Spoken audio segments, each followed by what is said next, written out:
So some of you know me and some of you don't, but Kim was encouraging me yesterday to be like difficult and confrontational. And I said, I'm trying to change my reputation. I said spicy. Anyway. I want a juicy conversation. I want to like get in the weeds. Yeah, but I think we'll start by asking each of you just to say a little bit about your relationship to books and artist publications, so that for folks who don't know who you are and what your engagement is. Johanna, give us sort of a little time limit, maybe? How long do you want to I would say, I think Kim laid out for you how we see the event as a whole. And I think by the time we gather people together and Kim sort of does an intro, it will be about, 7 minutes in, to the hour. And our goal was to kind of wrap up the initial part of our conversation just before the end of the hour, and then leave room for questions. Okay. And if at that point there are no questions, then I'll start poking at you with things like books. What books? Okay. And so I think the initial statements should be in that sort of 2 minute, really capsule. Just what do you do? Why are you involved with books? And just so people have a glimpse of your personal profile. But that'll keep coming out, because I'm going to ask you more questions about, your view or your work, or, how you see your role in relationship to artist publications. And so you will speak from a combination of personal experience, professional point of view, and your own passions. And we do share an interest in books, but we probably all have very different ideas about all that and what it means and what it's for, and how we've come to this. So I think the goal here for me, if I'm thinking of one of the audiences today, is the women who are part of the UCLA Center for Study of Women. They don't know much about artist publications, but they're very interested in issues of activism, social justice, sort of the way in which cultural transformations can be affected by different kinds of activities, from, production to curation to reception to intervention, right? So again, I'm thinking, who are we speaking to? I hope in part we're speaking to, women colleagues, students, and people and general public, for whom these ideas could be inspiring, but also informative. So I don't assume a lot of prior knowledge, but we'll have people who have deep specialized knowledge who are in our audience, and then we'll have people who, like I know a couple of my students who are showing up from the information studies program, and these are people who want to be the future curators.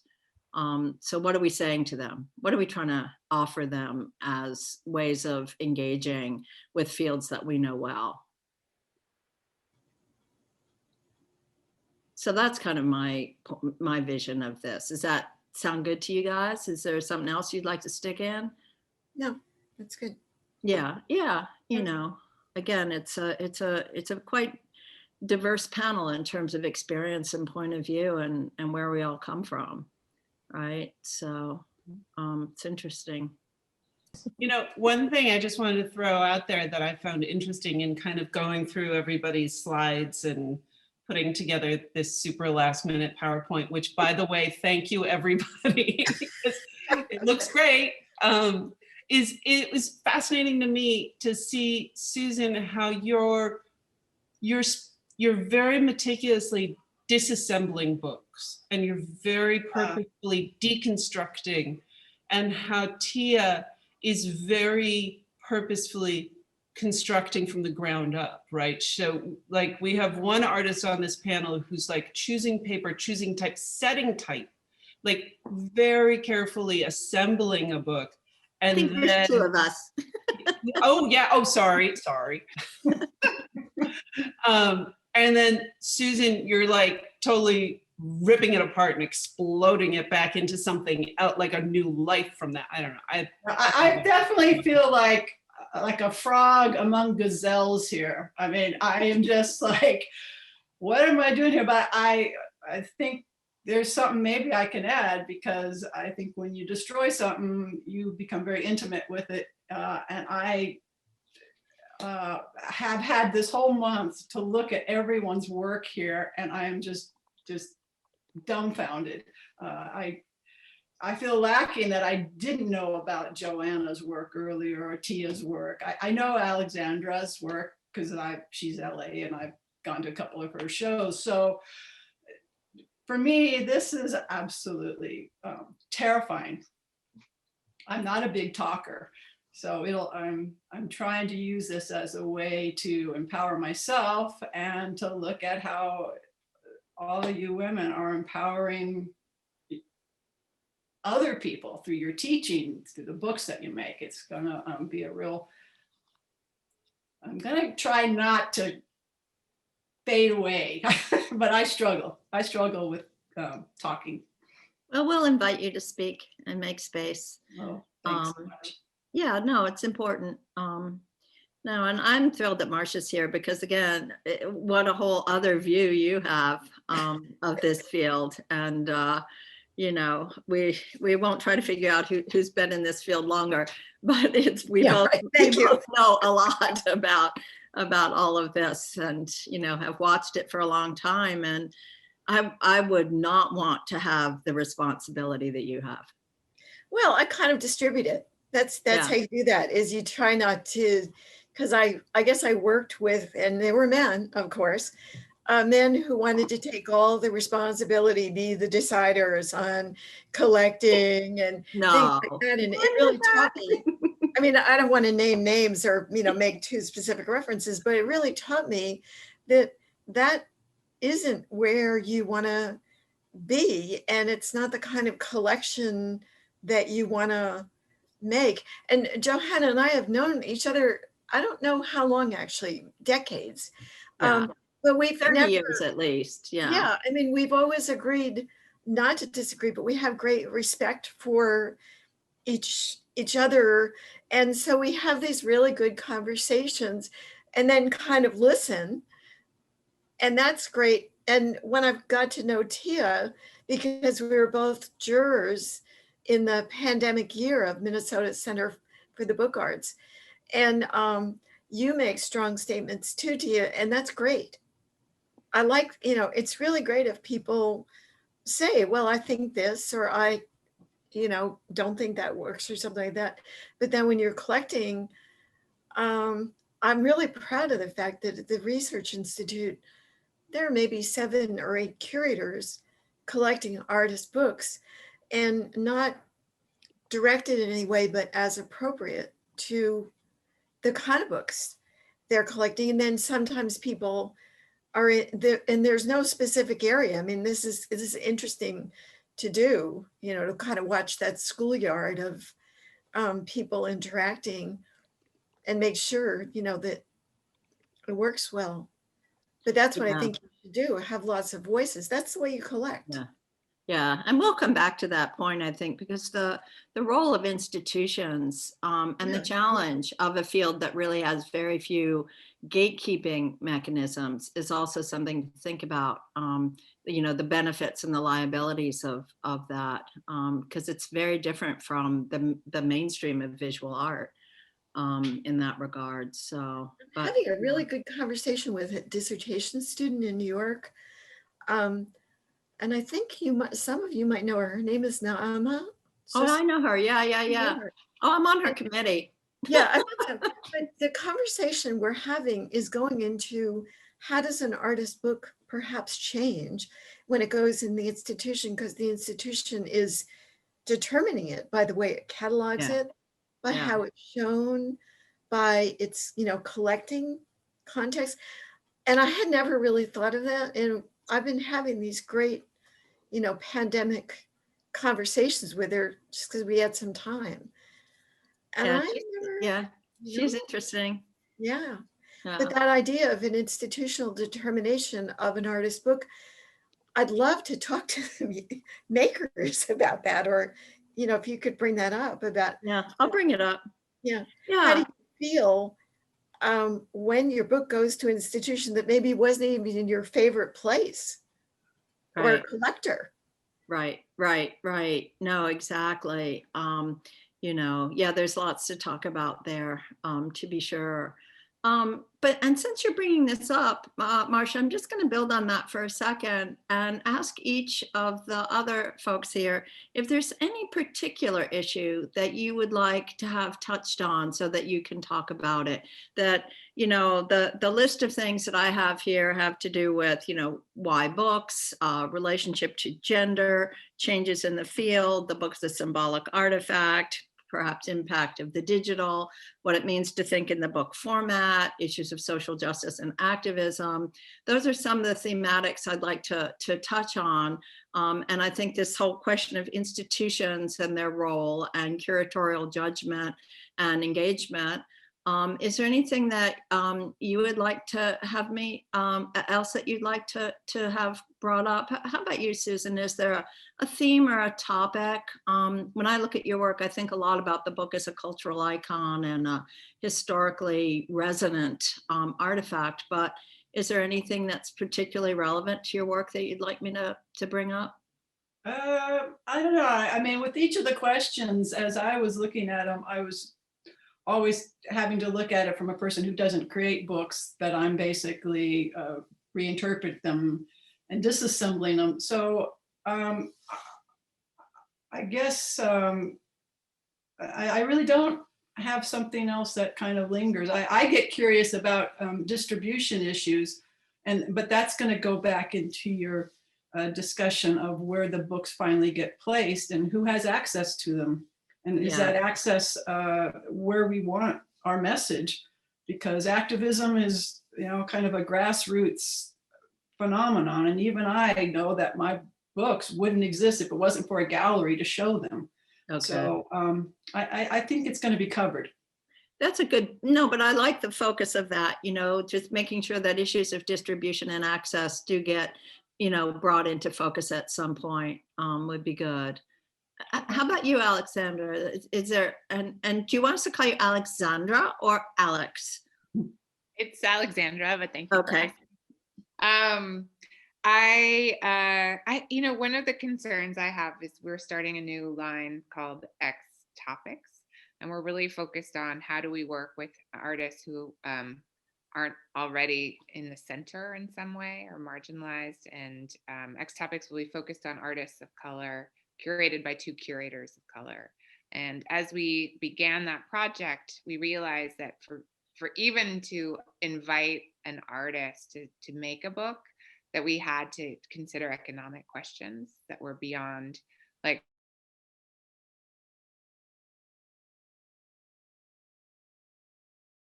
make the book. So how do we rethink bookmaking for people who haven't had access to making books as collaborators?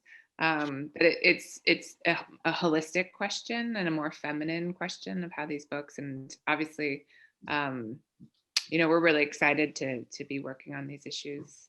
Okay. So no, this is it's a different access. I think we have to talk about money, I guess.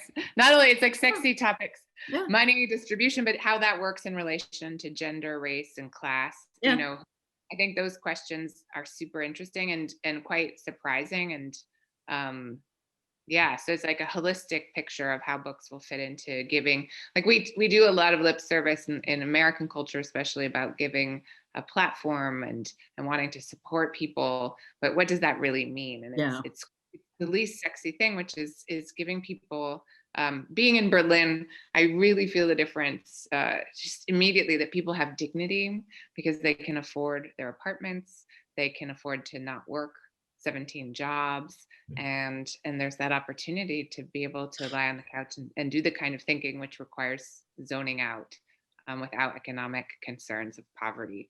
And I think that question, I don't like the idea of talking but about money in the sense of like money determines creativity, but I think we must, you know, as part of our feminine approach to supporting other people. So yeah, no, there's no social justice without economic equity.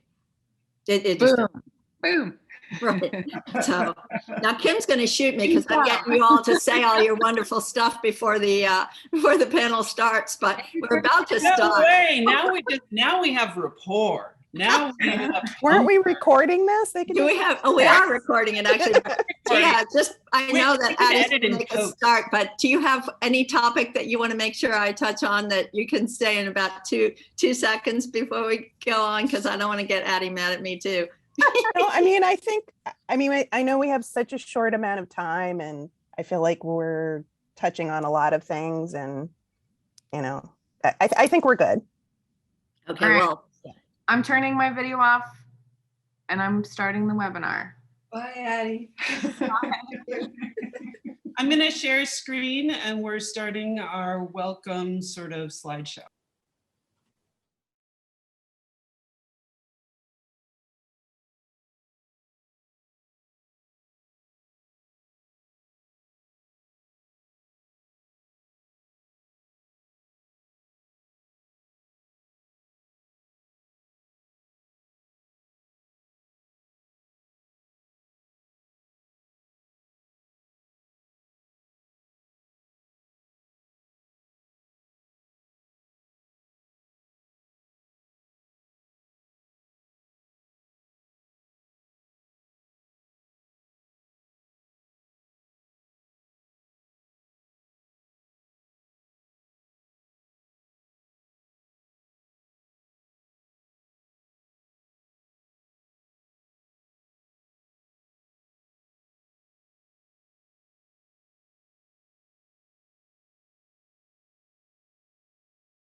Welcome everybody to this amazing discussion. I'm very excited about it. Thank you for joining us. First, let me thank our co-sponsors, Scripps College, the UCLA Center for the Study of Women, and especially Ex-Artist Books for running this Zoom, and especially Addie Rabinovich, and as well our brainchild of the entire guest curator initiative, Patricia Ortega Miranda.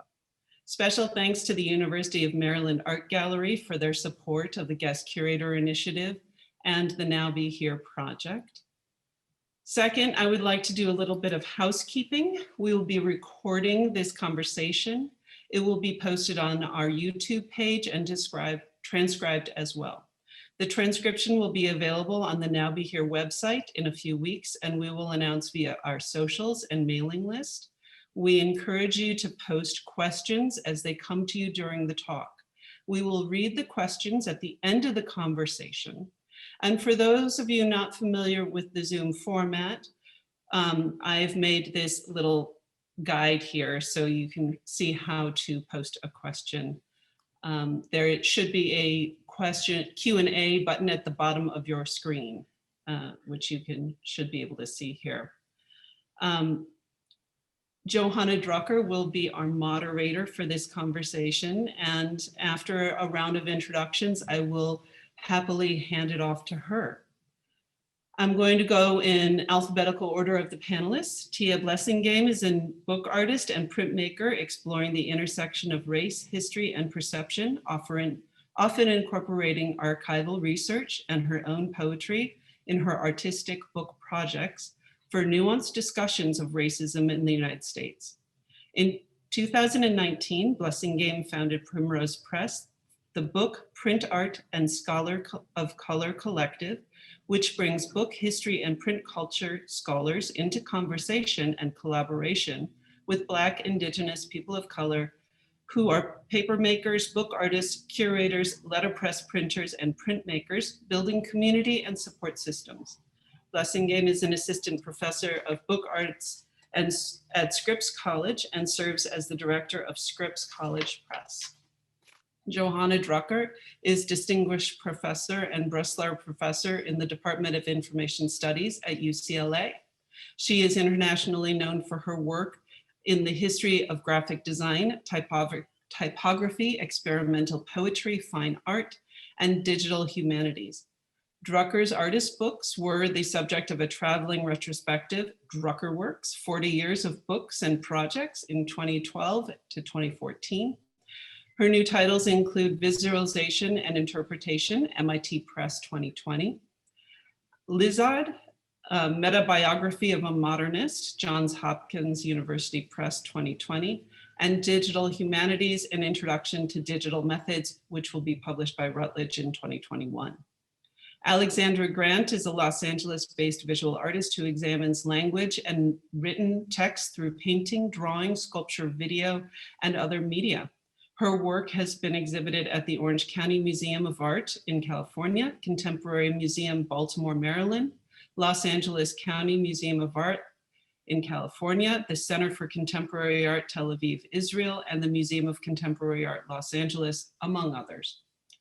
She's received the COLA Individual Artist Fellowship and a grant from the Pollock Krasner Foundation. She is the creator of the Grant Love Project, which raises funds for artist-based nonprofits such as Heart of Los Angeles, Project Angel Food, Art of Elysium, 18th Street Art Center, and LAX Art. In 2017, Grant co-founded X Artist Books, a publishing house for artist-centered book, and has published 8 literary works of art to date and will be releasing 6 new publications in 2021. Marcia Reed is presently Chief Curator and Associate Director at the Getty Research Institute. Marcia has developed the Getty Research Institute's collection since its founding in 1983, acquiring many of its notable rare books, prints, and archives. Her award-winning catalog of the GRI's artist book collection, Artists and Their Books, Books and Their Artists, co-authored with Glenn Phillips, was published in the summer of 2018 to accompany the exhibition. Her most recent publication is a catalog for the GRI's September 2021 exhibition on Dada, Surrealist, and Fluxus works. Fluxus means change, the Jean Brown Avant-Garde Archive. Susan Sironi is a Los Angeles-based artist. Since 2003, she has been using found books as a medium for her work, deconstructing them to emphasize the importance of how we communicate and what form it may take. She had her first solo show at Off-Ramp Gallery in Pasadena in 2008. She has exhibited throughout Los Angeles, as well as nationally and internationally, including Craft Contemporary Los Angeles and the Carpenter Art Center at Harvard University, Cambridge, Massachusetts. Welcome one and all, and from here, I will hand it off to Johanna. Thank you.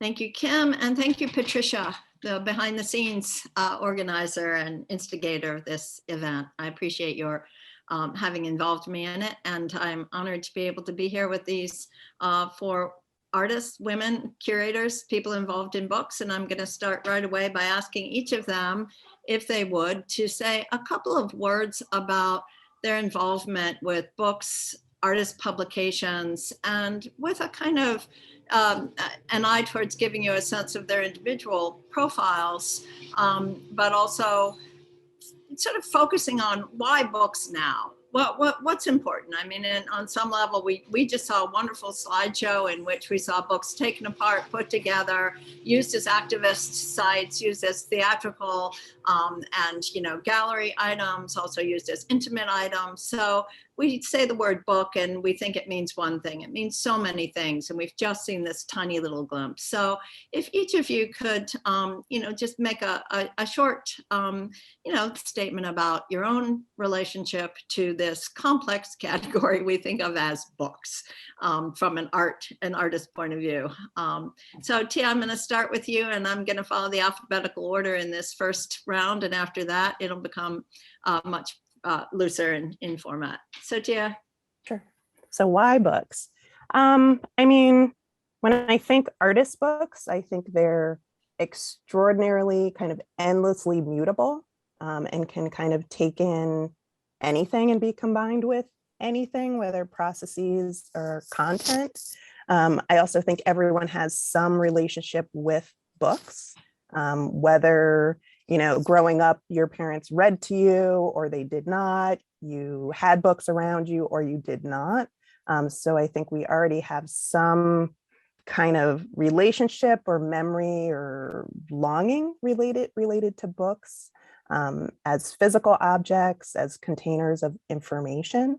I think for me, personally, as an artist, I mean, I just think in the book form, which sounds weird, I think, to some people, but it makes sense to me. I think because books have always been around me in my life. And then in teaching, I just see students, they have things to say, and sometimes they're challenging things to say or things that they're trying to work out, and it can give them a way to express themselves and have a moment and have a moment with an audience that may not typically listen to them. Great. Many topics there for us to pursue in a few minutes. Alexandra. For me, artist books in particular are seeds. I mean, they're interdisciplinary spaces that, you know, our first year of publishing books, we published 4, and 3 of them were performed. The Words of Others, High Winds, and my brain is going blank, but I'll come back to it. But what really blew me away was the fact that so often when I work with an artist, I'll say, okay, imagine this is an exhibition between two covers. Imagine what this can do to transform your career. Imagine what spaces or get-togethers or gatherings or collaborations this book, the seed that we're planning will bring. And inevitably it does. And I think we have the imagination of the book as a haptic experience of something that we can examine privately in the space of our library or of our homes. But in fact, they're these incredible sites of transformation. We also become transformed by the intimate family of collaborations that happen in their making and in that imagination, you know, that High Winds, for example, by Sylvan Oswald and Jessica Fleischman became a performed play with musical elements. And that wasn't the intention, but it was so clear that that's what the book should be. So I love that idea of book as seed. Terrific. The Words of Others is the last book. Thank you. And we published with the Getty. Marcia, don't hold it against me, but we did it for Pacific Standard Time. Marcia, why don't we see what your thoughts are about books, artist publications? Yeah, so I'm not an artist. I'm a curator, collector. I was an art librarian. I was so happy when I was going to graduate school in librarianship and art history that there was this thing I could do with art and books, but I was dealing with older books. And the interesting thing that in thinking about today, I realized that older books, the history of the books, the history of printing and things like that is a very masculine history. And women kind of seep in, the widows of the printers and things like that. But I think what activated me was getting the Jean Brown collection of Dada, Surrealism, and Fluxus, artist books, mail art, concrete poetry. She was a very wide-ranging, confident collector. And I was at the Getty, this was in 1985, and I thought, well, I need to think about how to make this work for the Getty. And I knew that there were a lot of East Coast collections. There were some West Coast collections as well. UCLA had one. And I thought, how can I make this work for art history? How can I make it work in an art library, in a special collections, and try to broaden Jean Brown's vision of the collection so that it would feed into a collection on art history. So that's been kind of a mission for me, is not to sideline artist books as over there, but to put them in as part of the history of the book in the 20th century, and then the history of contemporary art, because so many contemporary artists engage with the book. Maybe they will make only one book, and maybe they'll be taken by it, or maybe they'll make it as part of a graphic practice of their own. But to make artist books be part of art history. So that I think that's probably the most important thing I've thought was important to do, to see Durr, to see Vasari, and then to see contemporary artist books. Right. Yeah, so much to talk about there, the many historical dimensions and also disciplinary intersections. And, I look at Tia's work and I think about literary traditions and the traditions of voice poetics as well. Alexandra is an artist who uses language. And of course, this means we're cutting across disciplines here, and the books do that in many ways that are both challenging and rewarding for their use and their production.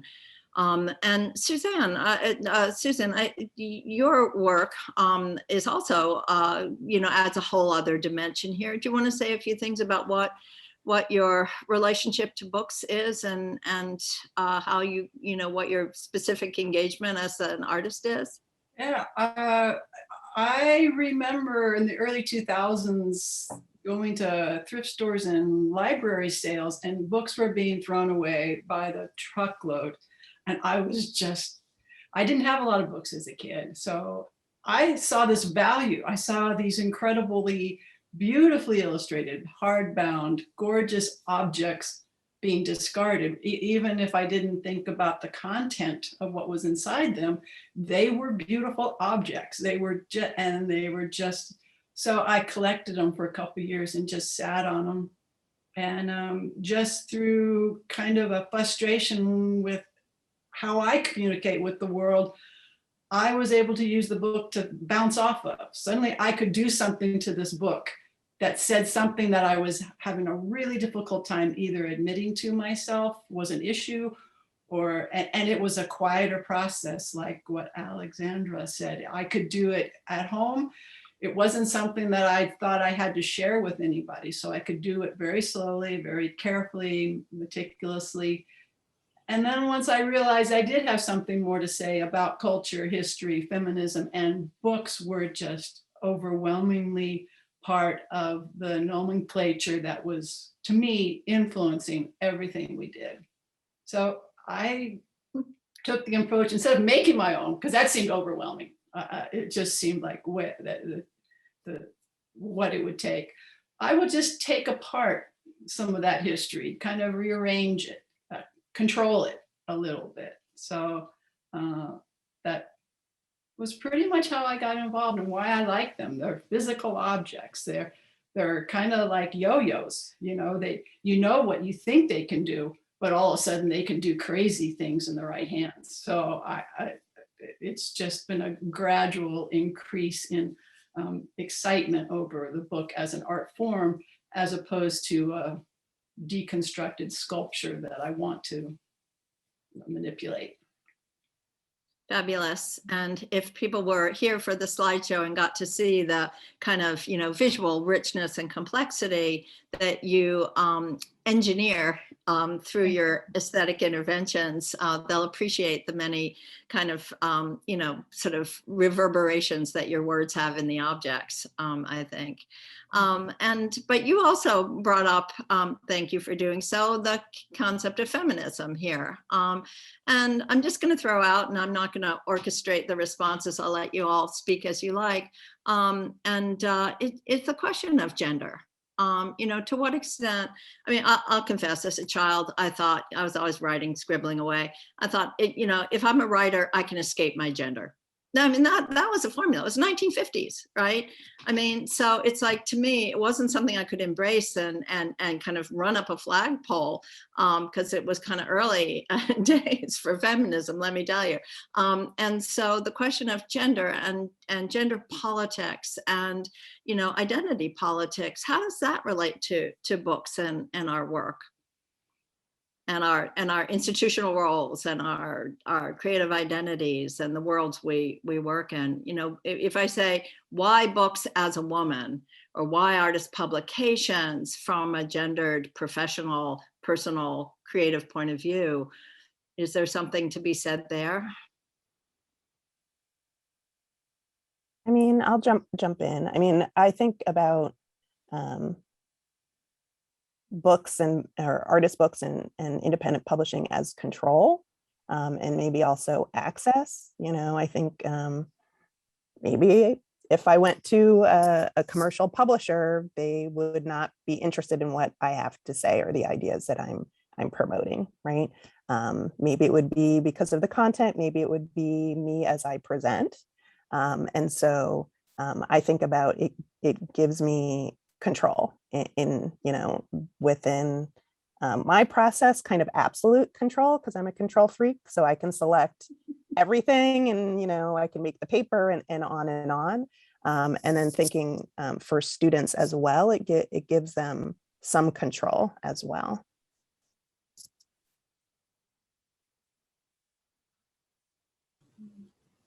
I definitely want to know if Tia is a Virgo, but I'll ask that later. How did you know? I have no idea. It's all Virgo. So I'm making this yes, all Virgo signs. There's a lot of Virgos in book. I'm a publishing. Virgo. Oh my God. Sorry, I can't help you guys. Half of the audience is raising their They're all hands. like, we love control. I really am interested in the idea again of being marginalized. I think really in relation to Tia's sense of control, it's that sense of providing a space of dignity, which I think owning your voice, being able to articulate it as an image or a text or in combination, and then creating a safe space for that. And from the history of zines, which just, you know, involved going to be able to photocopy, that you could make an artist book for a small amount of money, and that you could distribute it, you know, by handing it out for free if you wanted to, or, you know, that there was this sense of that you could stand in sort of creative artistic dignity. And so, Johanna, I know that you want to talk about social justice issues, and I think feminism is definitely one of owning your voice. Now, I came to writing, and this is a very Sixusian way to say it, but through the writing of Hélène Cixous, you know, the idea of like, how do we examine how language speaks us, and how we as women or female identified humans can really examine the authorities present in the languages that we inherit. And so book publishing is a way of moving from the theoretical into action.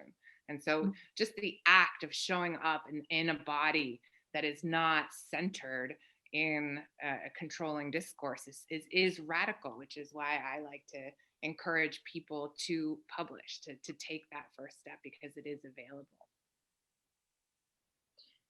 I think this transfers into institutional roles in politics as well. So I'd be interested to hear Marcia address that if you feel like it. or from your point of view of observing a huge field in which you see all kinds of different people and identity politics playing out in artist publications. You have such a big view, but you also are embedded as an individual with your own history of gendered politics, I'm sure, or I would imagine. I'm not sure of anything, but I would imagine. But you know, is there an issue here that I'm just curious.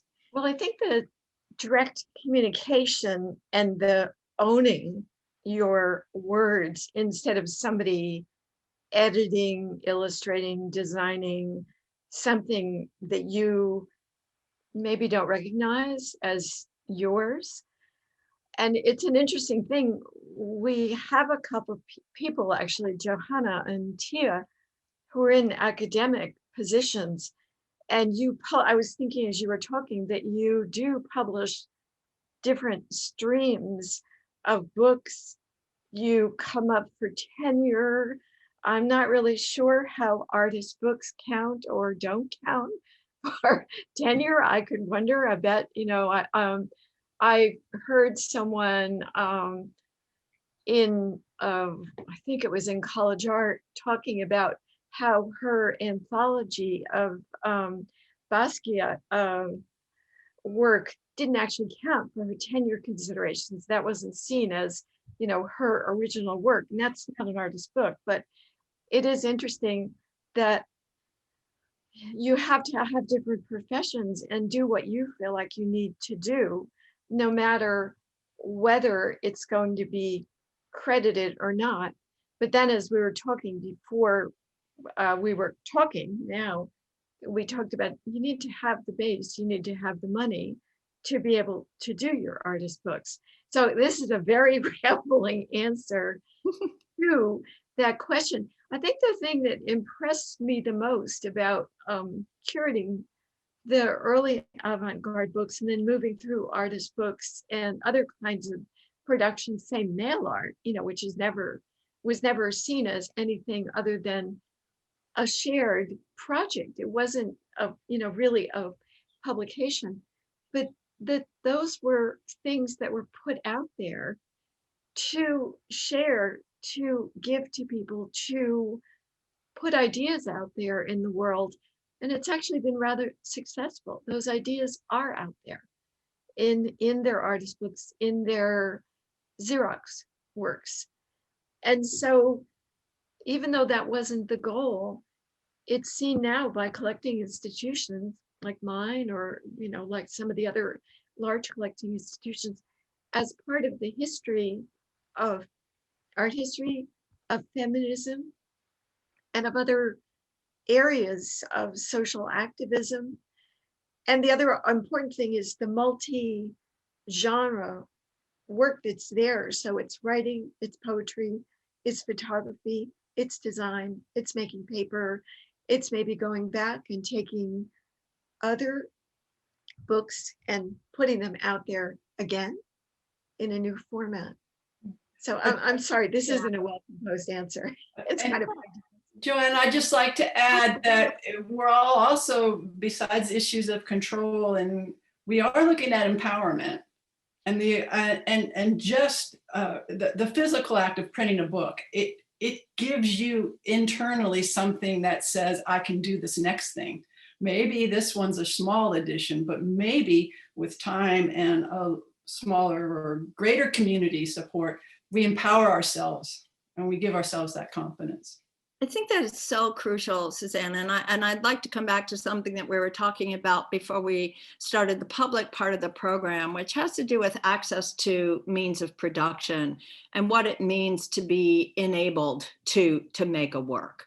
And I'll just say, the first time I printed a book, which is back when dinosaurs roamed the earth, there were no digital output technologies. If you wanted something to be in type, you had to hand sat it and print it, or else you had to go to a service bureau and pay for photoset type, which was way, way beyond capability. So the cultural authority of printing a text that was rendered in type form that looked like a real book I think was so profound. And all it took at that point was my time, but I could afford my time. And I think, Alexandra, we were talking about what it means to have access to opportunity. It's not just means of production. You used the term holistic. And I wonder if you'd like to just go back to that, because it was a very interesting approach. Thanks. So at X Artist Books, we are starting a new line of books called X Topics that will feature artists of color. And the first year we have 2 curators, Anu Vikram and Anna Iwataki, who've selected 3 artists. And as we structured how this would work, we really wanted to, not only award a sort of a book deal for an artist to expand upon a vein of thought that they wanted to explore, but we realized that for the artist, in order for them to do the writing, we had to help them afford their own time. And so we began thinking about making an artist book as again, a holistic picture where an artist is afforded the dignity of reflection. To be able to reflect, you have to be able to sort of, in this Philip Larkin sense, how long does it take to write a poem?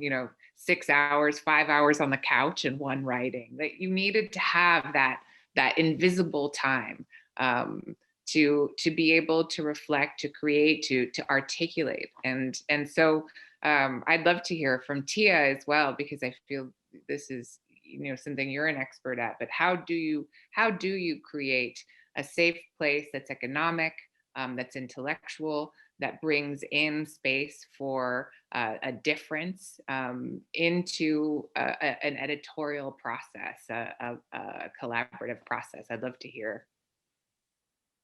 Yeah, I mean, I think I think of, Scripps College Press and the book arts classes, part of it is we don't know one another. Students are coming from different disciplines.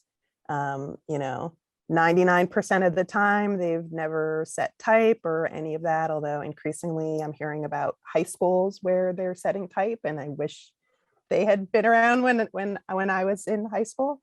But typically they're sort of fired up and they have something that they want to get out there, but they don't know how to do it. Sometimes it's personal, sometimes it's coming from a point of trauma, right?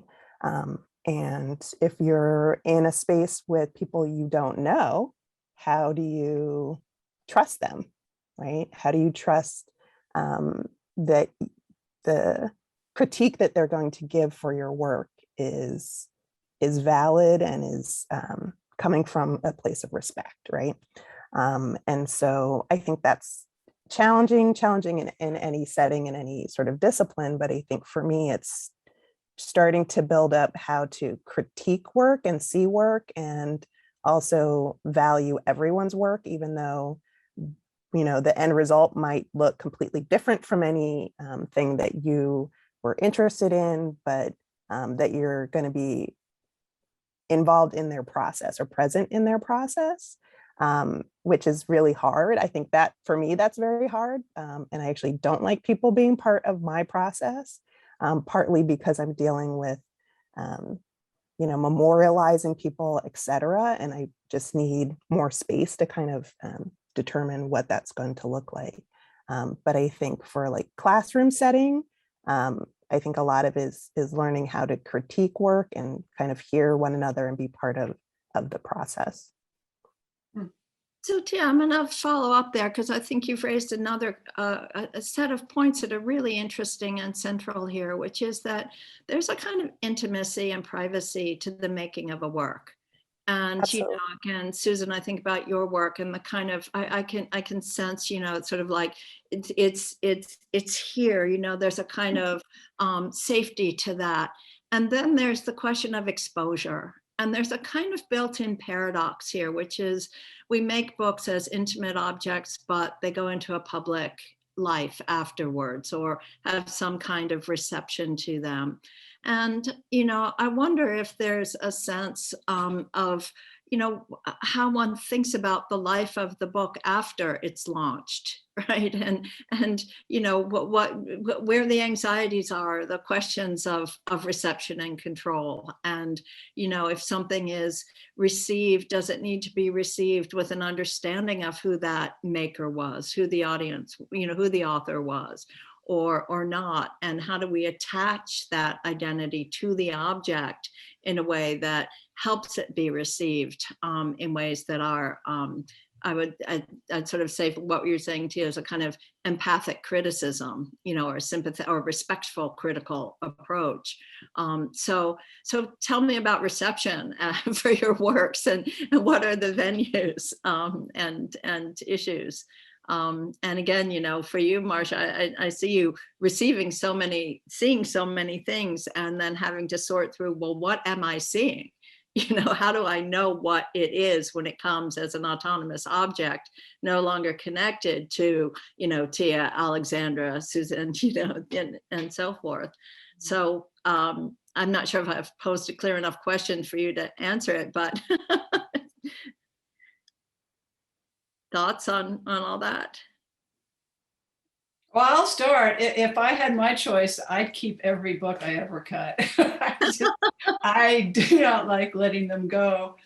So, but that's kind of not the reality of if you want to put yourself out in the world as an artist. So I let them go. I try to price them so that if anyone takes them on, it's a significant investment for them. But it is hard to imagine that anyone is going to see them the same way that I see them. And when I feel like they do, I am ecstatic. I so excited. And now they have a good home. I hope they have all good homes. So I'll just put it out there that way, because it was real tough in the beginning. I drove some people crazy, but Yes, you're much more optimistic than I am. I believe my work circulates in vast networks of misunderstanding. But anyway, what about, did you guys have something you wanted to, issues of reception and so forth? Tia, did you want to say something, or Alexandra or Marcia? It is a lot like collecting art, and, art goes out there. The other great thing about books is they live longer than we do. Just a reminder about this is they're going to be around, and we may or may not be. We were talking before about this. I'm really proud that there are, I think, 11 curators at the Getty Research Institute, not the Getty Museum, but the Getty Research Institute. And there are about 7 of them now who are collecting artist books that relate to their areas of Latin American collections, African American collections, architecture, and many different types of collecting that go together with art history. And so I think that's really important, as with other books. Books appeal to many different people for many reasons, and some of them do or don't have, direct connections to the author, the maker's intent.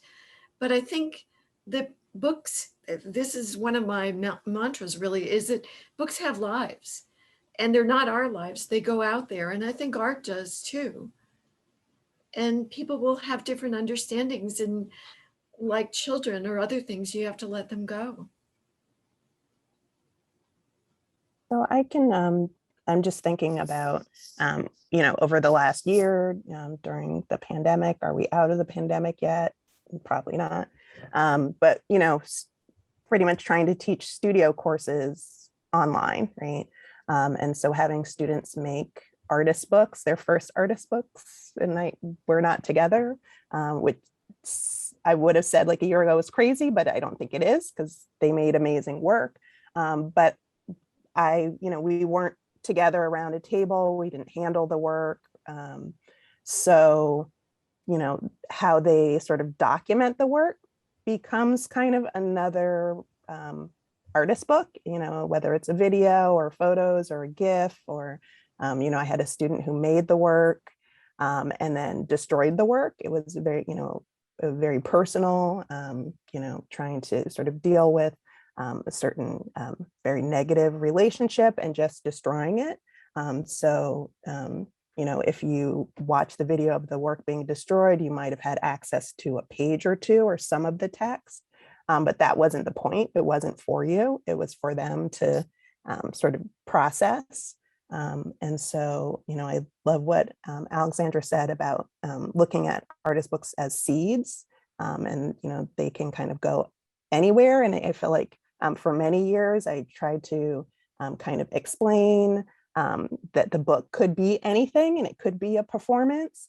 And I feel like students never maybe took me seriously, or that was too kind of challenging. And, you know, we're also in this structure of needing to get a grade, right? So is the performance going to get a good grade or not?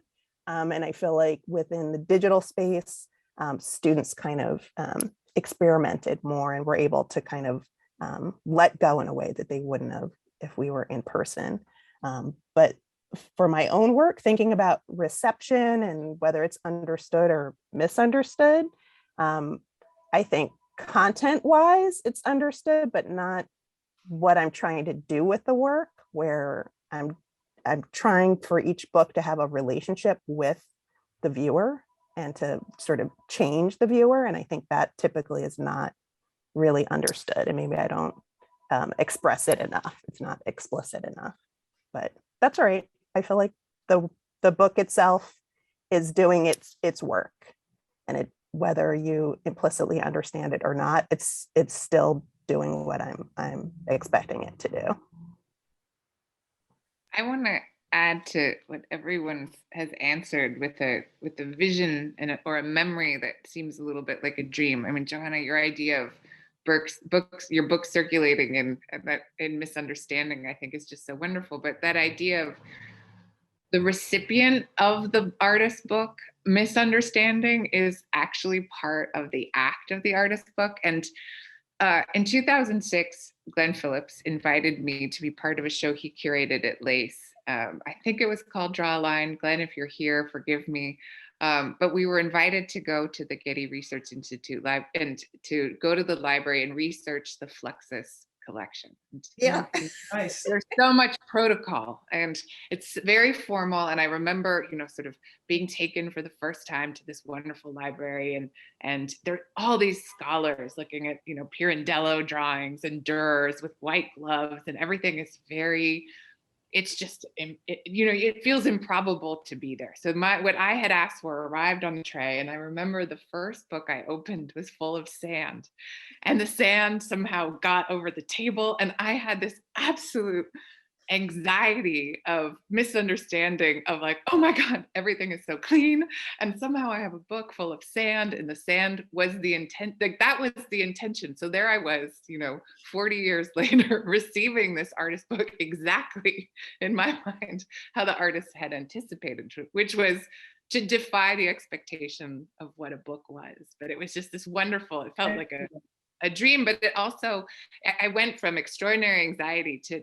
almost laughing out loud, like that I had found myself in this situation, and the joy and the improbability of it made me realize that artist books had this freedom to put sand in a box that was part of it.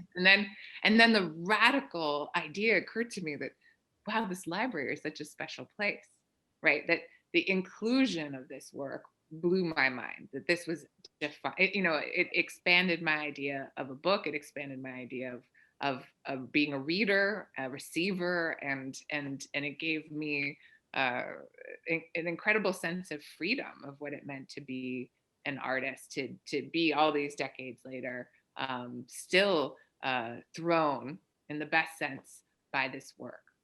So.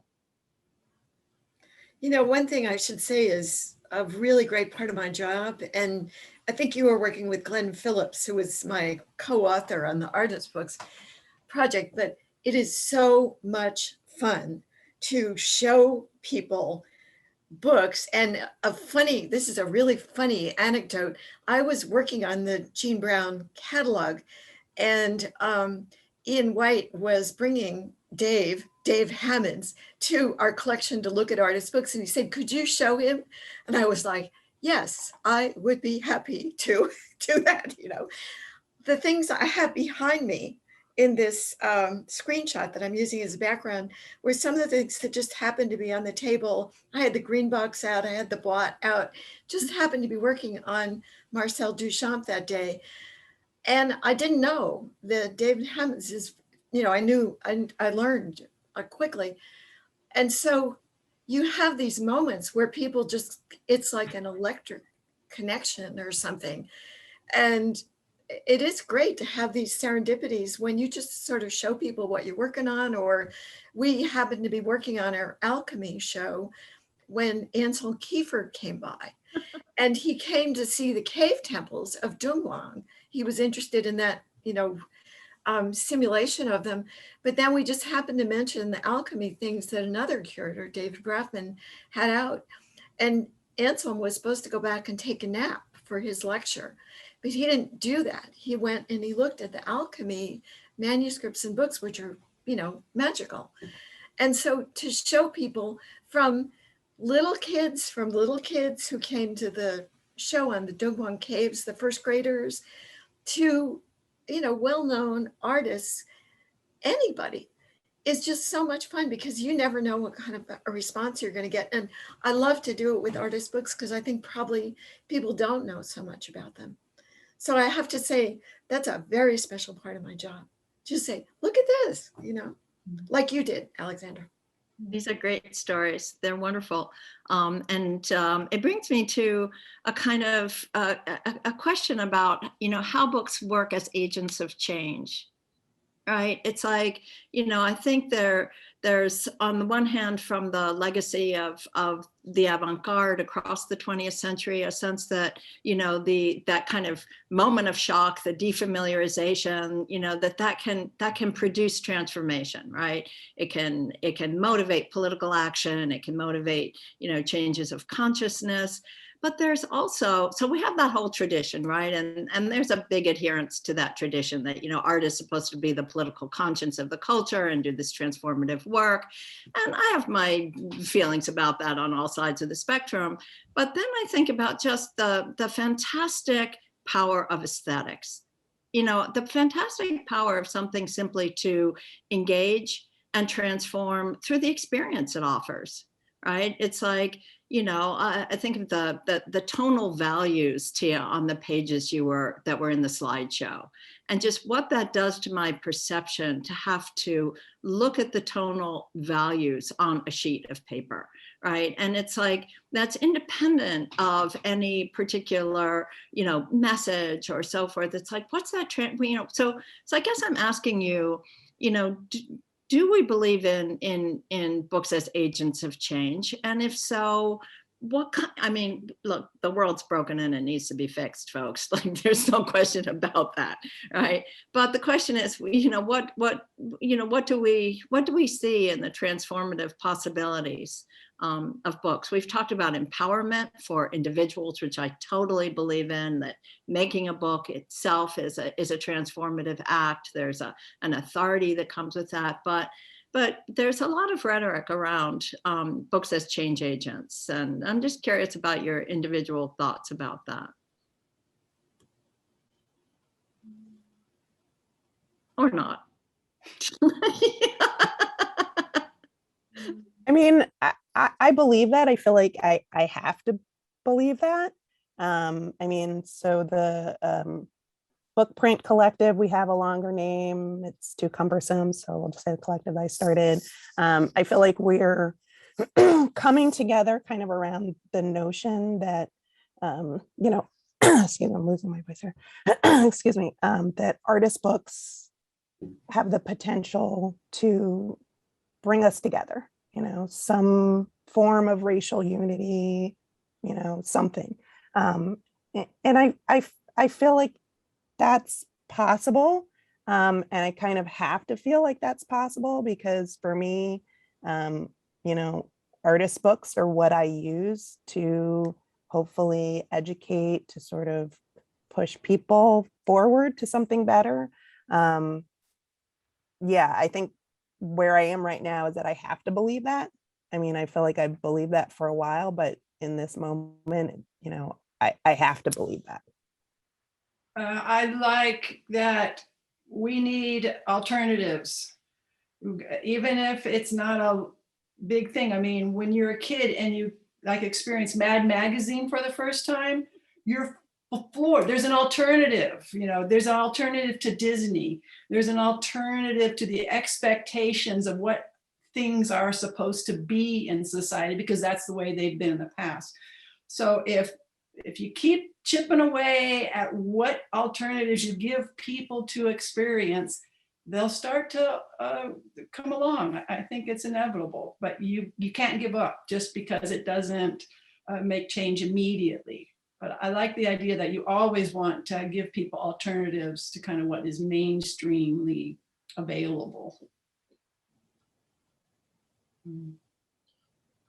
Is there a danger, and here I'll do my little provocative moment. Okay, is there a danger in sort of fetishizing esoteric experience over mainstream experience? I mean, is there a way that, you know, there are things that are within the mainstream that also are empowering? I mean, I think about you go to the LA Art Book Fair now, and it's fantastic how many people are involved. And, you know, the kind of, now it's a small percentage of the population still, but many of the things that are being published or printed there speak in a direct voice.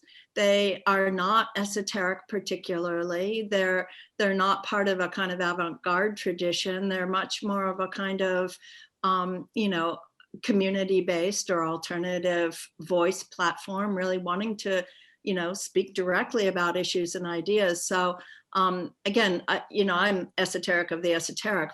So, you know, but you know, and I'm with you, Susan, all the way that, you know, offering people an experience so that you can have experience in this life, you know, outside of the monoculture is crucial, right? But there is a kind of, you know, tendency to think, well, if it's difficult, it must be important, or it's more transformative if it's esoteric. And I feel like that's an assumption that maybe I feel some skepticism about. Well, I think the idea is what the aim of the alternative is. Is it only to provoke, or is it really to engage? So that would be the distinction for me. That's about it. So I don't like provocation for provocation's sake. That would be not worthy of the incredible expense to go. But no, I can. You know, Suzanne, though, it's interesting because that's what the Dada artists did. They just kind of wanted to shake things up, and they did it to kind of, you know, make people readjust. And so I had a really hard time with Dada for a while because I couldn't see, you know, where is it going? What are they doing? And then I realized actually it's sort of like adolescent behavior. You know, it just sort of is, and then it allows you to move on in a way. But there's a politics to Dada, which was to question the sort of hegemony of rational action, which exactly. Exactly, which wasn't acting rationally in the beginning of the First World War. So, well, I think to show that there was a value to the irrational, to make it think outside of the box. I think what's nice about what artist books did for women or social activism was it gave them a way, I think we talked about this a little bit, to put things out there. There could be zines, there could be broadsides. I like that openness of format, that you think about, well, what works? Is it better to make a box of things for someone to look at, to consider as a kind of gift experience? That's kind of a book as well. But we haven't really talked about how format can work for your purposes. And I think that's an interesting thing, to be very open about what the book can be, not just a rectangular, you know, bunch of paper or something like that, but to tailor the book for what you're trying to get out there, what you want to have engaged with. Yeah, format. We're going to run out of time in a minute for this part of the program, and I think we'll want to see what kind of questions our audience might have for you folks. But I wonder, you know, as we speak about format, again, I think the book is an incredible cultural icon. It has so much authority as a form, right? And, you know, it plays religious roles, it plays ceremonial roles, and this is across cultures, right? And across religions and across beliefs, whether it's scrolls or codices or other kinds of documents. So the cultural authority of books is very real. But here we are in this digital era, right? So it's like, does the digital like challenge in the book? Or what I think over the long view is that instead it's reinforcing our attachment to this form and to its authority and its capability, its incredible variety. Well, what do you folks think? That's my last question to you in my, you know, moderator mode here. You know, does the cultural authority of the book continue, get reinforced, get lessened, get transformed in relationship to digital media? I totally agree with you, Johanna. I'm glad I was going to ask you, what do you think? Yeah, I think books are very special to people. And they have this intimate, you know, engagement. So I completely agree with you. I don't think the book is going away. No, no, no. They said painting was dying too, and yet we get a lot of painters here still. So it might transform, but I think it could become more precious. As it's easier to put things on digital, and I've seen some of your work with Johanna, with how you use the technology and digital things to help people gain understanding about what they're reading. But I don't think we'll get away from the physicality of a book. There's just too much beauty involved in the consideration that it takes to make one. So they're here to stay. I mean, I'm excited about how artist books and book arts kind of brings in technology and adjusts with technology. I think similar to printmaking as well. So I think in some form they're definitely here to stay, and hopefully in forms that we have yet to imagine. Alexandra, I'm going to give you the last word on this, because you were talking earlier about the haptic aspect of the book, and yet how that didn't define or limit it.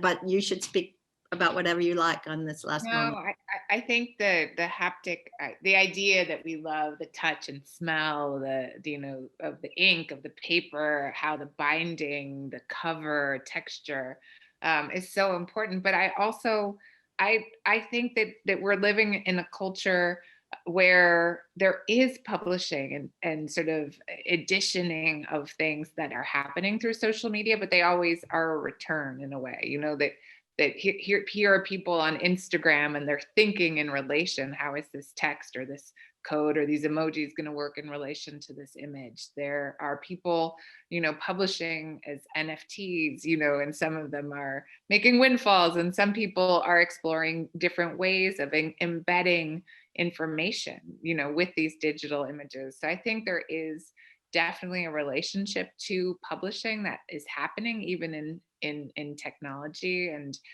you know, we didn't even go into this, but the idea of the multiple and reproduction and the original and all these questions, I think that technology leads us back to the book.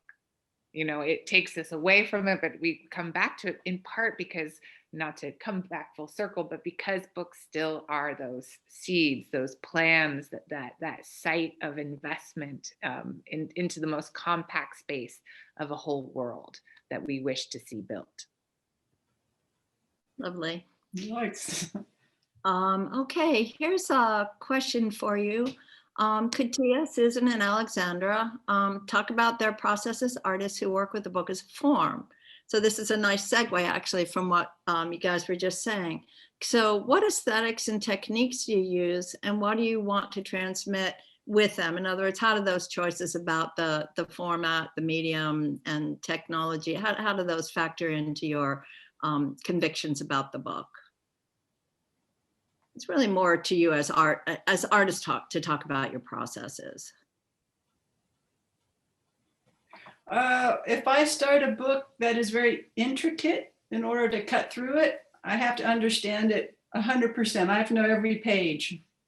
So if I want to engineer a collage-like element into it, I can scan it. I can do it in Photoshop. I can practice with multiple copies. So if I choose a book, its physical form is really important to me, and how I go about understanding sequences, where text and images go, that will determine on what books I select. So for me, it's just kind of understanding of having done something to know what processes I want to use in the future. So.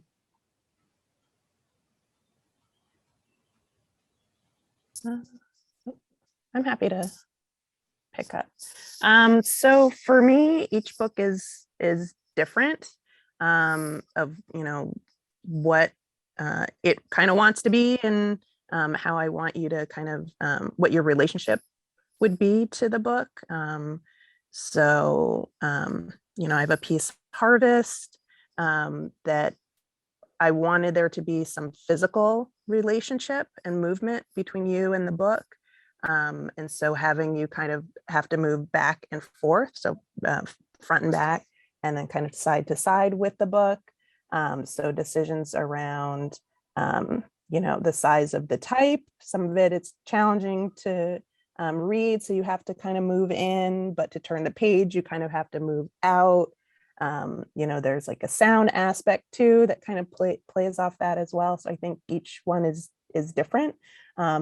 And I always try to build in something for myself that isn't going to be kind of apparent to the reader or anyone within the process. I really like process, particularly because the subject matter can be very challenging. So I need kind of a lot of time to sort of process the subject matter and my decisions as well. So, you know, I seem to be drawn to like printmaking processes that are like super drawn out to give me that time and space.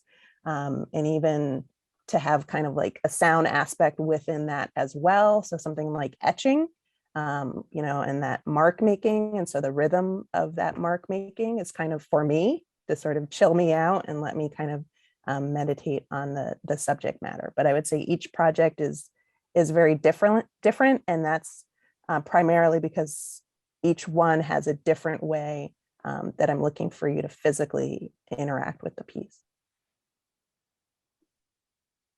When I was a graduate student at the California College of the Arts in San Francisco, my arts education experience, I think like many young artists, was to be given an empty white box and then sort of left to my own devices. And I had this question in my mind, which was, what will I care about in 5 years, 10 years, and 20 years? And that how can I figure out what that will be when no one is looking and when everybody is looking? And I sat in the studio and I sort of looked at the other students and I took the classes. And what I realized that the thing I knew I would do, that I had loved to do my entire life until graduate school, was that I loved to read. And that I wanted to imagine in that space of an artistic practice as being a reader who then responded initially through painting. And that has grown over the years.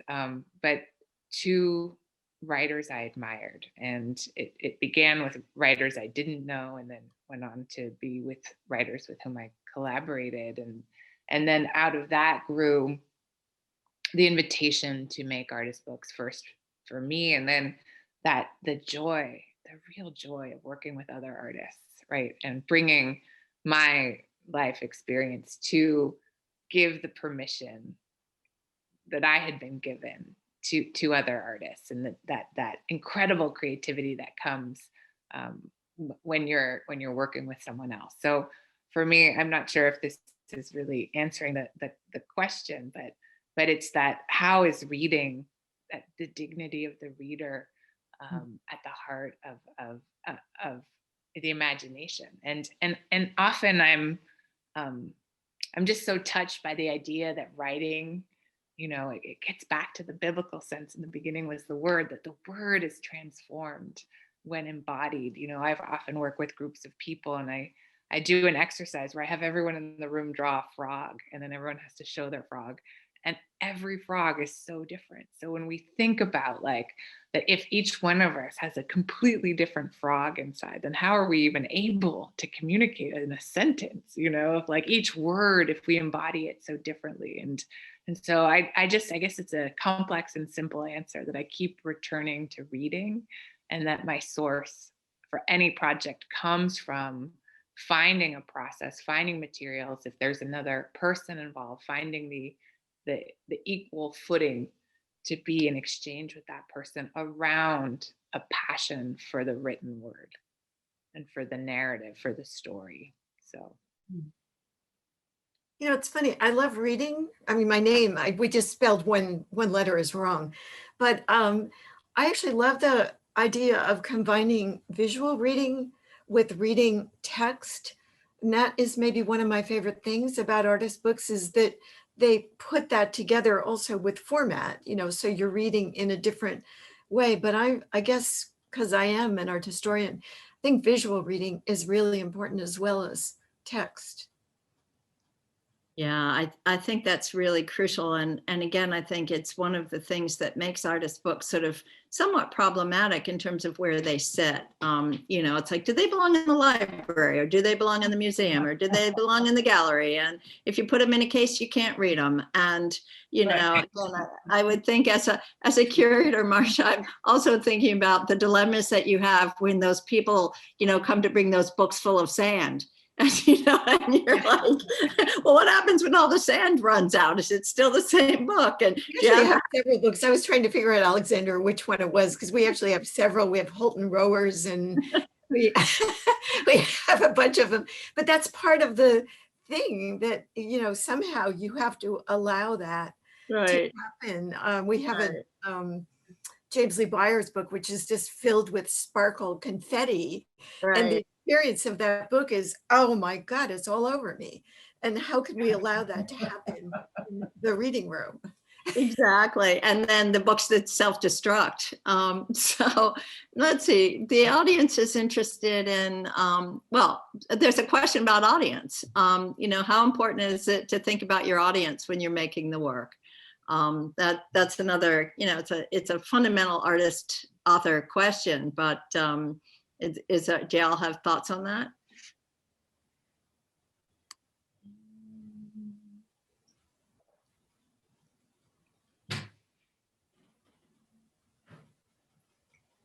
Let's see, Tia, you're muted. Oh my God, I haven't been teaching for a semester, so I'm like off. This is going to be how my fall is going to be. I apologize. For my own work, I think about this a lot. Like my target audience, and who is that, and how are they going to approach the work? Is it going to be like too precious for them to even want to touch it, and things like that. So I think about this a lot, and I have kind of like multiple audiences that I'm trying to reach. But I mean, in the end, maybe the audience is anybody and everybody, because you never know who's gonna, see your book as appealing or curious. I also think a lot about those different types of target audiences and how far they'll go in the book, right? Like I want them to go all the way through and through that journey, but they're probably not, because they're works that deal with issues of race, and that's challenging, and most people want to avoid those conversations, right?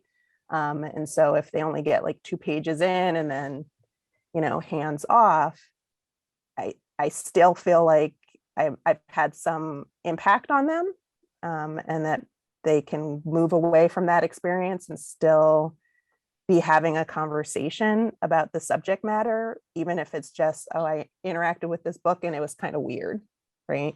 I still think I've reached them in some manner. Yeah, I mean, Alexandra, you work as a publisher also, not just as an artist, and your relationship to books has involved a great deal of publishing decision making. And I wonder if that has a different kind of relation, if you think differently about audience when you're thinking about publishing versus your own creative practice. I mean, audience is such an amorphous. It's an amorphous word. You know, I often find that the audience is defined, you only define it after you found them, right? So the people who love what you do.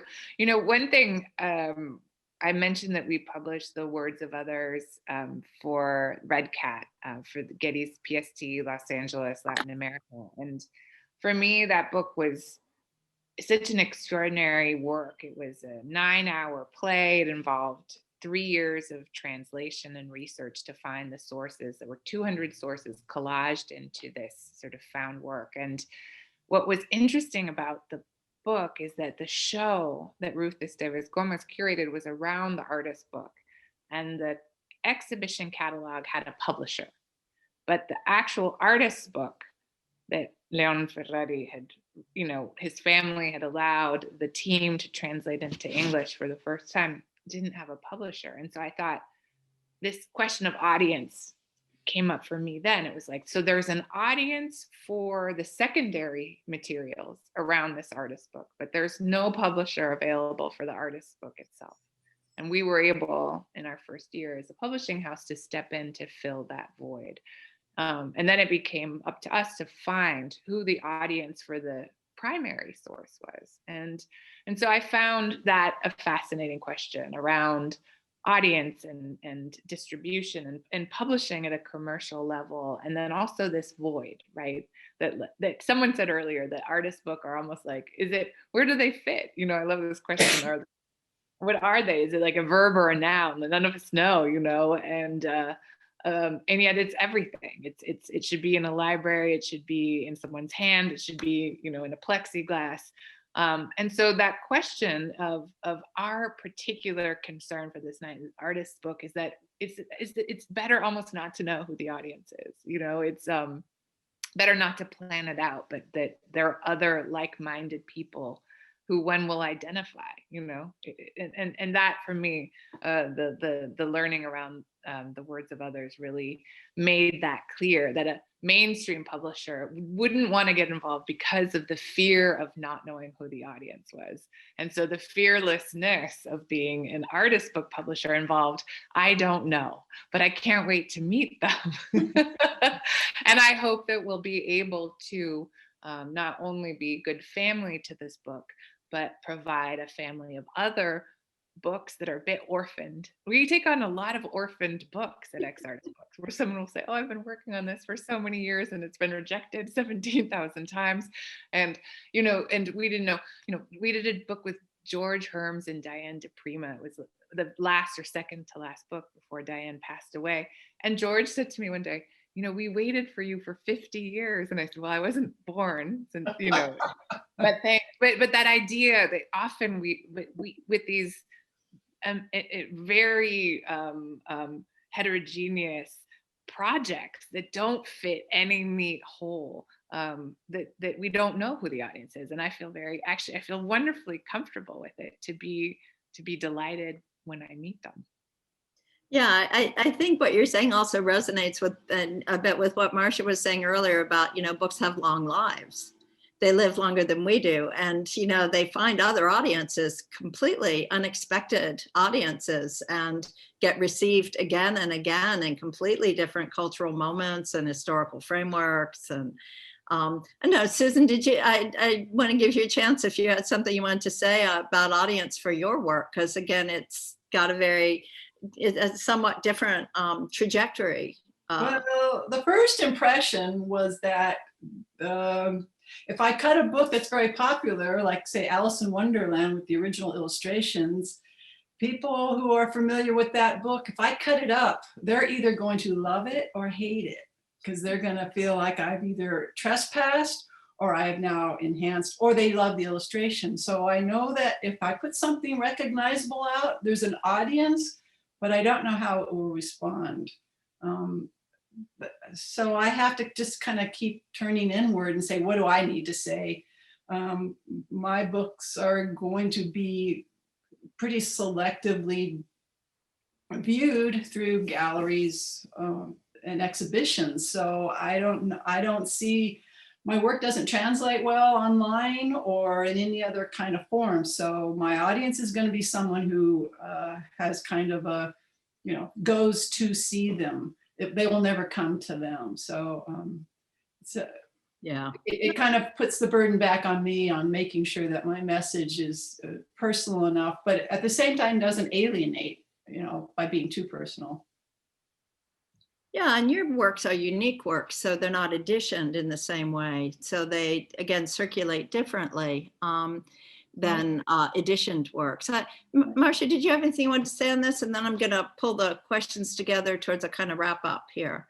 Yeah, not really, because I think unique books have their own way of being.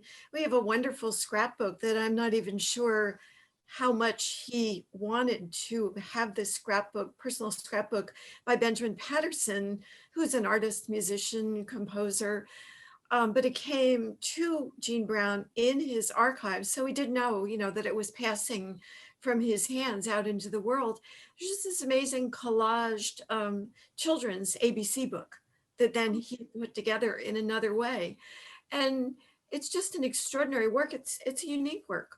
And so I think you do what you do, the edition or the unique work, according to your own practice. And then luckily, because of digital technology and, the ability to reproduce things, those things now can go out there in a way that maybe it's not the real thing, but it is going out into the world. The images, the ideas will.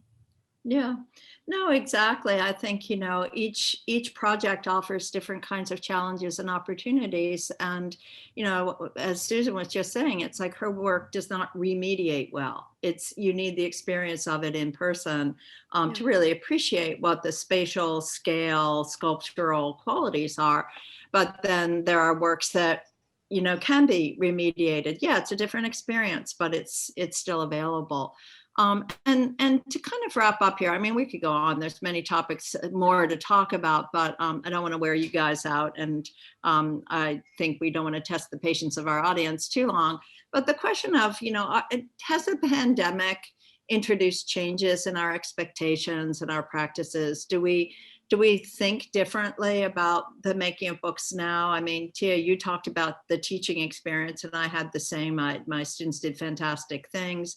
But there's also the frustration of not being able to go to the library, not having access to special collections, only being able to see things that are online.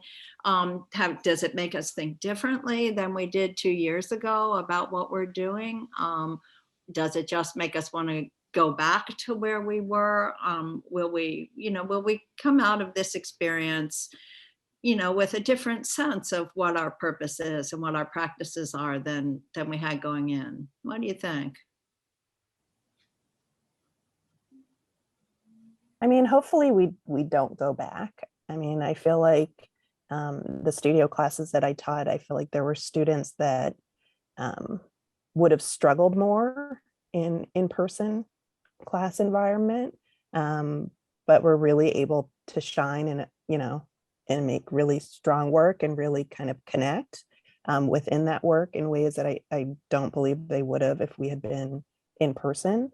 I think, also just access to learning new techniques has kind of shifted. You don't have to just have enough money to, fly off somewhere to take, a weekend workshop or a week-long workshop. You can just kind of zoom in if you have Wi-Fi, et cetera, things like sliding scale for workshops. So I think there are a lot of aspects of our experience during the pandemic that hopefully will remain in some manner.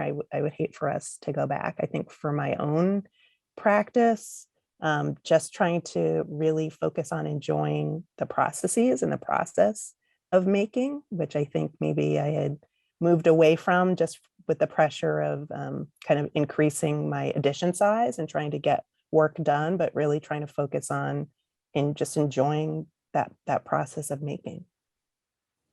Yeah. I think I learned a little bit more about not taking things for granted. I mean, along with the travel and being able to socialize, how do I spend my time?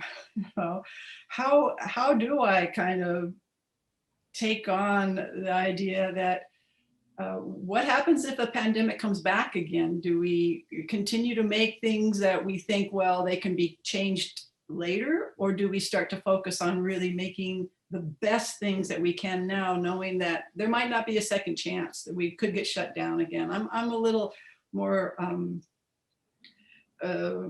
appreciative of my time now. I seem to see it a little more preciously.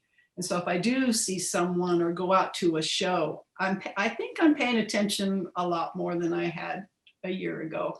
I hope it doesn't wear off. I hope it retains a kind of sense of importance that the time is valuable.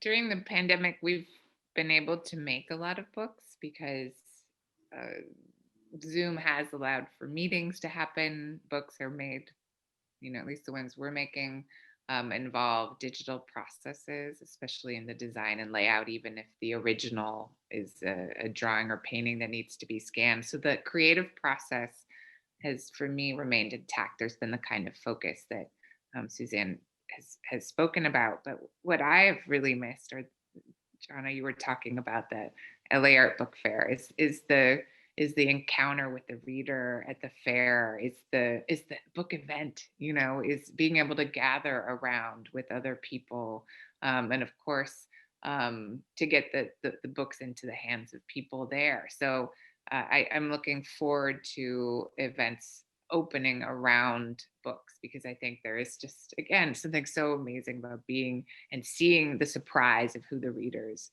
are. So there's the pros and the cons of the pandemic.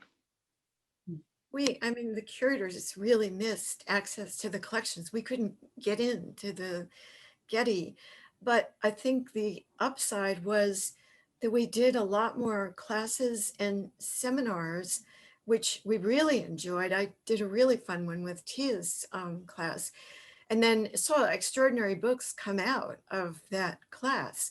But the idea that we could expose probably more students than would be able to come and make it into the reading room, but they might think to do that in the future, because we always said, you know, you can register to be a reader. We're not picky. You just call up the reference desk and say, I want to come see this book. So I think there was a amount of exposure that happened to the students that maybe wouldn't have happened before, just because that was all we could do. And so we just did it and made the time for it, because it also mitigated our feelings of kind of sadness about not having access to the collections physically in person. Yeah, it's a great point, Marcia. I think all these points also just point to the peculiar paradoxes of the benefits and the downsides, right? Because an event like this, which frankly I would love to have had in person, so that, you know, we could have the camaraderie and the kind of, you know, in-person experience that really builds a very different kind of dynamic. That's there, but it also means that, you know, everybody's in different spaces geographically, temporally, and it means that people can participate as audience from any number of different locations and time zones and so forth. So, you know, there are greater degrees of access and lesser degrees of access. And, you know, I think many of us as artists and writers have appreciated the chance for this time of interiority and concentration and lack of distraction. But I miss the social context, and this has been a wonderful experience today. you know, very, certainly all of you feel very present. It's not a faint flicker on the screen here. But I do think, you know, it'll be nice when we can have more access to the in-person experience, not just of people, but of books. Right, and presses and paper, more women at the presses. So, you know, there it is. Does anybody have anything they want to say? I think we're pretty much out of time. Is there a final word from anyone? I appreciate all of your contributions. No, this was really fun. Thank you. Okay, Thank you for inviting us. wrap things up for us. Thank you Yeah, also. thank you so much. And I just wanted to do a little wrap up here and thank everybody so much for joining in. Thank you all so much also for taking your time in your off season in the summer months to come and join us. And this has been really incredible. I also wanted to clearly thank everybody who co-sponsored. I also wanted to thank, I think we're inviting Patricia to come up here as a panelist. I wanted to send out a very special thank you to Patricia Ortega Miranda, who's the brainchild of the Guest Curator Initiative at Now Be Here. And I'm gonna get a little teary, but this is her last event. She is moving on to write her doctoral thesis. So we wanted to just wish you a very big thank you and a special warm send off. So thank you, Patricia.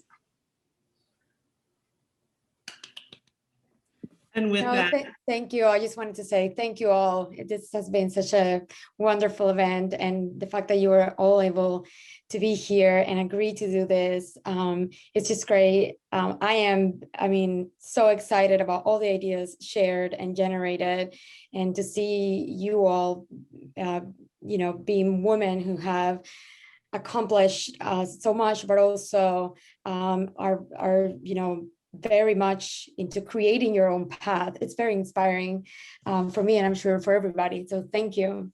Thank you, Kim. thank you.